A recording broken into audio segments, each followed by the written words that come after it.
কখনো কি এমন হয় যে খবরের কাগজ বা কোনো নিউজ ওয়েবসাইট খুলতেই মনে হয় যেন গোটা পৃথিবীটাই এক মুহূর্তে চোখের সামনে এসে হাজির হয়েছে? একদিকে যেমন প্রযুক্তির কোনো দারুণ আবিষ্কারের খবর, ঠিক তার পরের মুহূর্তেই হয়তো বিশ্বের অন্য কোনো প্রান্ত থেকে ভেসে আসে কোনো মর্মান্তিক খবর।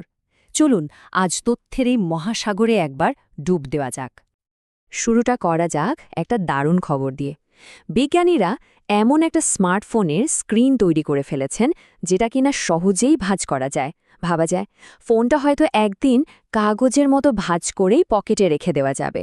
প্রযুক্তির দুনিয়ায় এটা কিন্তু একটা বিরাট ব্যাপার। কিন্তু জানেন, এই দারুণ আবিষ্কারের খবরের ঠিক নিচেই ছিল একেবারে বিপরীত একটা শিরোনাম। ঠিক সেই একই দিনে পৃথিবীর অন্য এক প্রান্তে এক ভয়াবহ হামলায় ৭৪টা তাজা প্রাণ ঝরে গেল। একদিকে সৃষ্টি, অন্যদিকে ধ্বংস। এই দুই বিপরীতমুখী স্রোত মিলেই যেন আজকের পৃথিবীটা চলছে।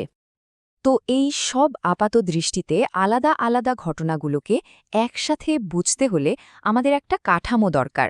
তাই আজকের এই আলোচনাকে আমরা কয়েকটা ভাগে সাজিয়ে নিয়েছি, যাতে এই জটিল ছবিটার প্রত্যেকটা অংশকে আমরা একটু ভালোভাবে বুঝতে পারি। চলুন তাহলে শুরু করা যাক আমাদের প্রথম ভাগ দিয়ে, বিজ্ঞান আর পরিবেশ, যেখানে একদিকে যেমন আছে মানুষের অসাধারণ সব সাফল্য, তেমনই আছে প্রকৃতির এক কঠিন বাস্তবতা। যে স্মার্টফোন স্ক্রিনটার কথা বলছিলাম, তার বিশেষত্ব কিন্তু শুধু ভাঁজ করা যাওয়ার মধ্যেই সীমাবদ্ধ নয়। বিজ্ঞানীরা চেষ্টা করছেন এটাকে অনেক সাশ্রয়ী আর পরিবেশ বান্ধব করে তুলতে, যেটা আমাদের ভবিষ্যতের জন্য সত্যি একটা দারুণ খবর। এর পেছনের বিজ্ঞানটাও কিন্তু বেশ মজার। মূলত দুটো জিনিস ব্যবহার করা হয়েছে, চাঁদি মানে রূপো আর গ্রাফিন।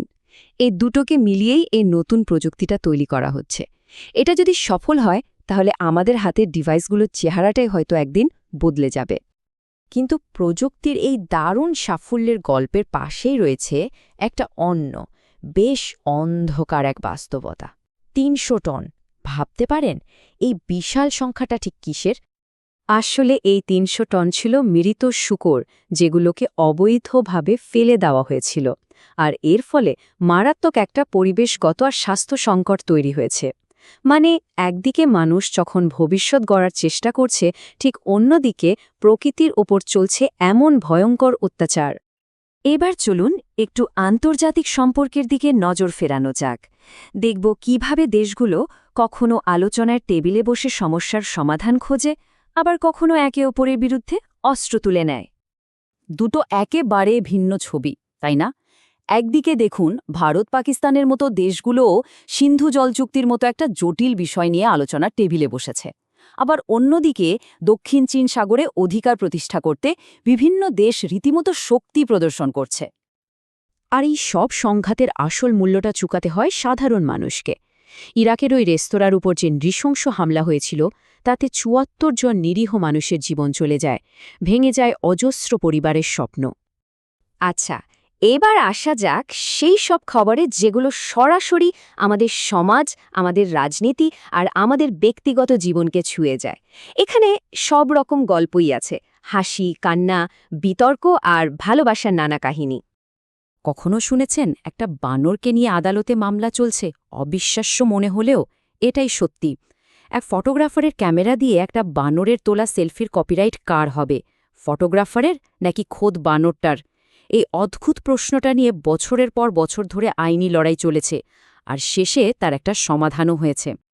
ঠিক একই দিনে বিশ্বের দুটো আলাদা প্রান্তে অধিকার আর সার্বভৌমত্ব নিয়ে দুটো বড় প্রশ্ন উঠেছিল।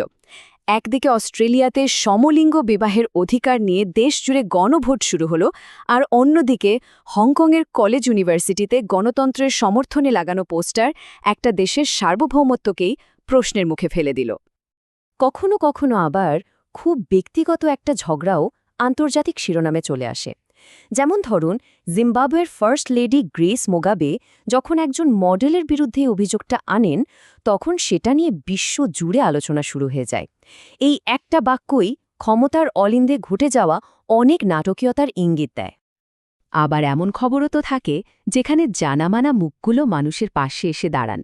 যেমন ইউনিসেফের দূত হিসেবে প্রিয়াঙ্কা চোপড়া যখন জর্ডানের সিরিয়ার শরণার্থী শিশুদের কাছে পৌঁছান, তখন তিনি আসলে তাদের কষ্টের কথাগুলো পুরো বিশ্বের কাছে তুলে ধরার একটা চেষ্টা করেন। এখন পর্যন্ত আমরা যা কিছু দেখলাম সেগুলো সবই ছিল বড় বড় শিরোনাম, কিন্তু একটা খবরের কাগজ বা নিউজ পোর্টাল কি শুধু এটুকুই? চলুন এবার একটু ভেতরের পাতাগুলোই উঁকি দেওয়া যাক, দেখা যাক সেখানে আর কি লুকিয়ে আছে। এই যে দেখুন, এই সংবাদ মাধ্যমটা কিন্তু শুধু রাজনীতি বা বিশ্বের খবরই দেয় না। এখানে ছাত্রছাত্রীদের জন্য কবিতা আছে, পরিবারের জন্য রান্নার টিপস বা দিদিমার টোটকা আছে, সাহিত্য আছে, এমনকি নিছক মজার জোকসও আছে। মানে এটি তার পাঠকদের জীবনের প্রায় প্রত্যেকটা দিককে ছুঁয়ে যাওয়ার চেষ্টা করে। এর থেকে একটা বিষয় বেশ পরিষ্কার, তাই না? একটা ভালো খবরের কাগজ শুধু খবর দেয় না, সে তার পাঠকদের জীবনের একটা অংশ হয়ে ওঠার চেষ্টা করে। কঠিন খবরের পাশাপাশি মানুষের দৈনন্দিন জীবনের ছোট ছোট মুহূর্তগুলোকেও জায়গা দেয়।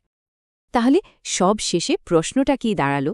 একদিকে বিশ্বের এত বড় বড় সংকট, যুদ্ধ, রাজনীতি, আবার অন্যদিকে রান্নার রেসিপি বা দিদিমার টোটকার মতো ঘরোয়া বিষয়। খবরের এই অদ্ভুত মিশেলটা আসলে আমাদের সম্পর্কে কি বলে? এটা কি এটাই দেখায় না যে আমরা যতই বিশ্ব নিয়ে ভাবি না কেন, দিন শেষে আমাদের নিজেদের ছোট ছোট আনন্দ, সংস্কৃতি আর সম্পর্কগুলোই আমাদের কাছে সবচেয়ে দামি? প্রশ্নটা রইল,